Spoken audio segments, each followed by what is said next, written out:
चींटी और मक्खी। बच्चों, इस पाठ को हमने इसके भाग 1 में पढ़ा व समझा था, जिसमें हमने जाना कि चींटी कितनी मेहनती होती है और मक्खी बिना मेहनत किए ही इधर उधर घूमती रहती है।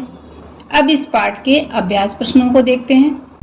नमस्कार सभी को, हिंदी कला केंद्र में आपका स्वागत है। अगर आप इस चैनल पर नए हैं तो पहले इसको सब्सक्राइब करें व बेल आइकन को दबाना ना भूलें ताकि नए वीडियो का नोटिफिकेशन सबसे पहले आपको मिले। कविता से चींटी अपना पेट कैसे भरती है, ये हमने कविता से जाना कि चींटी अपना पेट मेहनत करके भरती है। मक्खी दिन भर क्या काम करती है? मक्खी दिन भर इधर से उधर उड़ती रहती है, जो उसका मन करता है वह खाती है। आपने अपने घरों में अपने चारों तरफ मक्खी को उड़ते हुए जरूर देखा होगा। चींटी को आदर क्यों मिलता है?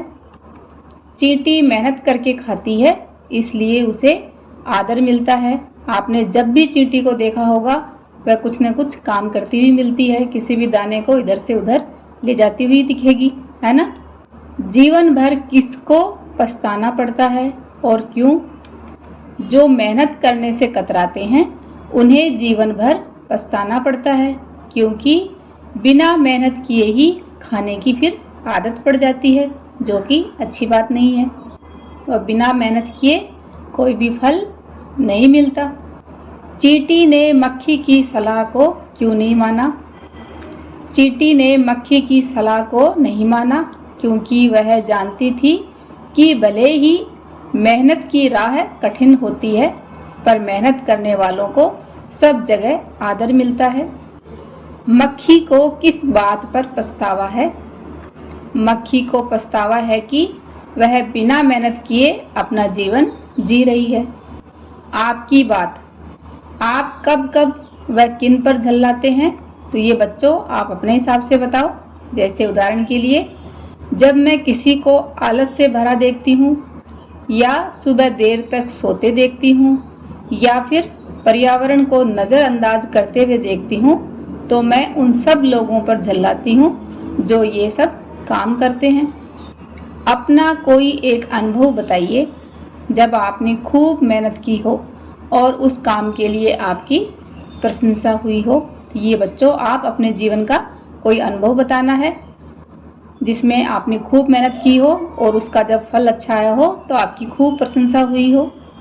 जब स्कूल के वार्षिक उत्सव में मेरा चयन नृत्य के कार्यक्रम में हो गया था और मुझे अपने ऊपर विश्वास नहीं था कि मैं अच्छा कर पाऊंगी, तब मैंने बहुत मेहनत की और कई दिनों की कड़ी मेहनत के बाद मेरा नृत्य का कार्यक्रम सभी को बहुत पसंद आया।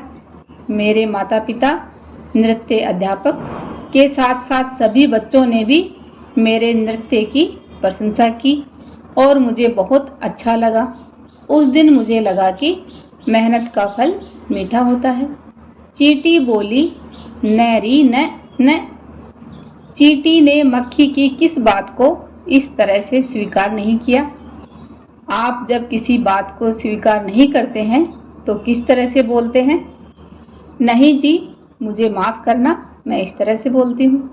आपको अपने हिसाब से बताना है। जहाँ करे मन मैं उड़ जाऊँ, जो जी में आए सो खाऊं।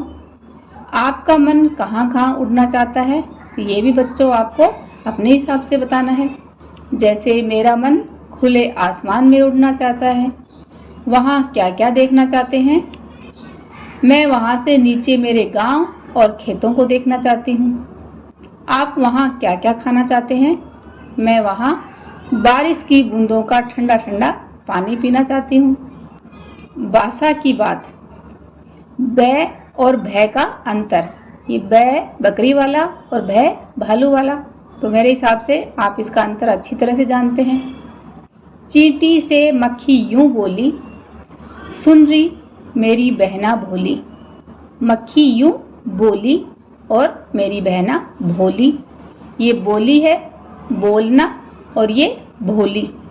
इन पंक्तियों में बोली शब्द का अर्थ है बोलना और भोली का अर्थ है सीधापन, सीधी सादी। बै और भय के कारण दोनों में काफी अंतर है। नीचे ऐसे ही मिलते जुलते शब्द दिए गए हैं, इन्हें वाक्य प्रयोग कर लिखें। जैसे बालू और भालू, तो इन दोनों को वाक्य में प्रयोग करके हमें समझाना है। नदी किनारे बच्चे बालू, तो यहाँ पर बालू का अर्थ है रेत में खेल रहे थे। भालू, भालू यानी जानवर का नाम है, तो भालू को शहद बहुत पसंद है। बला, अब यह बला मेरे पल्ले कहाँ से पड़ गई, तो यहाँ पर बला का अर्थ है मुसीबत और भला का अर्थ है अच्छा। रास्ते में मुझे एक भला इंसान मिल गया जिसने मेरी मदद की। बात, बात का अर्थ है वार्तालाप, बातचीत करना। रेल के सफर में हमने आपस में बहुत देर बात की। भात, भात का अर्थ है चावल, कल मैंने दाल भात खाया। बोली, बोली का अर्थ है कहना और भोली का अर्थ है नादान, तो बोली का आएगा माँ बेटे से बोली घर जल्दी आ जाना। भोली, परिणीता कितनी भोली है, फिल्म को सच मान बैठी। बाढ़ का अर्थ है झाड़बंदी, गाय खेत की बाढ़ पार करके बाहर चली गई और भाड़ का अर्थ है भट्टी। शादी के समय भाड़ पर खाना पकाया गया था। अब बात चींटी की चल रही है, तो चींटी और हाथी की कुछ बातें पढ़ लेते हैं जो कि बहुत ही मजेदार हैं। ये देखो, 3 चींटियां रास्ते में बैठकर बातें कर रही थी। अचानक उस रास्ते से एक हाथी गुजरा।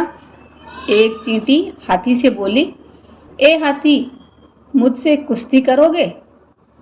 बाकी चींटियां बोली, अरे रहने दे, यह बेचारा अकेला है। चींटी क्या कभी हाथी से कुश्ती लड़ सकती है? नहीं ना। तो यहाँ पर ये आपको हंसाने के लिए बताया गया है। तो दोनों चींटियों ने कहा कि नहीं, रहने दे, बेचारा अकेला है और हम यहाँ पर 3 हैं। एक और कहानी सुनते हैं। एक चींटी हाथी पर बैठकर कहीं जा रही थी। ये देखो, रास्ते में एक कच्चा पुल आ गया। चींटी हाथी से बोली, भाई साहब, पार कर लोगे या मैं उतर जाऊं? तो चींटी का वजन भला कभी हाथी को लग सकता है क्या? हाथी कितना बड़ा होता है और चींटी बहुत छोटी सी। बच्चों, इस कविता को एक बार फिर से पढ़ें व समझें। मेहनत का फल यहाँ पर क्या आएगा? होता है। इस मुहावरे को पूरा करके कमेंट बॉक्स में मुझे लिखकर बताना। अगर हो सके तो वाक्य में प्रयोग करके भी दिखा सकते हो। मक्खी दिन भर क्या क्या खाती है, ये आप पता करें। सुझावों व सुधारों के लिए कमेंट बॉक्स में लिखें। अगर हमारे वीडियो बन ही रहे हैं आपके फेवरेट, तो फिर क्यों ना करें इनको लाइक, सब्सक्राइब और रिकमेंड। हमें और बेहतर बनाने के लिए आप कर सकते हैं कमेंट। धन्यवाद।